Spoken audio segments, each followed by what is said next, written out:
फर्ज कीजिए रात के 9 बजे आप अपने घर में अपने परिवार के साथ टीवी पर कोई प्रोग्राम देख रहे होते हैं कि तभी आपके घर के दरवाजे पर जोर जोर से पीटने की आवाज़ आती है। समय और वक्त की नज़ाकत को देखते हुए आप दरवाज़ा नहीं खोलते हैं, लेकिन जब दरवाज़ा टूटने की कगार पे पहुंच जाता है तब आप आतंकित होकर दरवाज़ा खोल देते हैं। ऐसे में बाहर से 4-5 जालीदार टोपी वाले लोग आपके घर में घुसकर आपको 2 थप्पड़ रसीद कर देते हैं और साथ ही आपकी बेटी और पत्नी के बारे में पूछने लगते हैं। उनमें से एक व्यक्ति आपके सामने आकर कहता है कि फलाने जगह पर अपनी पत्नी और बेटी को भेज देना, नहीं तो पूरे परिवार को खत्म कर दिया जाएगा। मजबूरी बस आप अपनी पत्नी और बेटी को उस स्थान पर खुद ही छोड़कर आते हैं। अगले दिन आपकी पत्नी मुंह लूटी पीटी और मुंह छुपाते हुए घर तो पहुंच जाती है, लेकिन आपकी बेटी अगले 2 दिनों तक वापस नहीं आएगी क्योंकि उन हवसियों की हवस पूरी नहीं हुई है।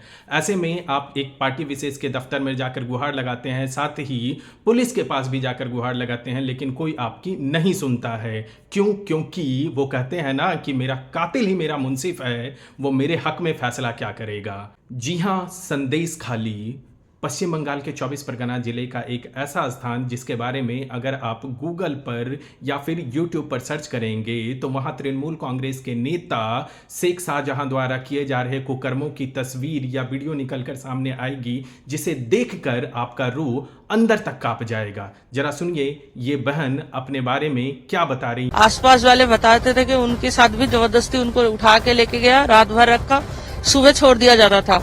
हमें भी बोला गया था कि 12 बजे मीटिंग है, जाना पड़ेगा। उनकी पतियों को मारने की धमकी देता था, मर्डर करने की धमकी देता था, बच्चों को उठाने की धमकी देता था। लेडीजों को भी मार पिटाई होती थी वहाँ पे अंदर।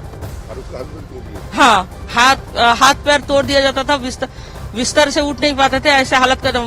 3-4 दिन तक वो हॉस्पिटल में एडमिट भी रहा है। ऐसे बहुत लोग हैं।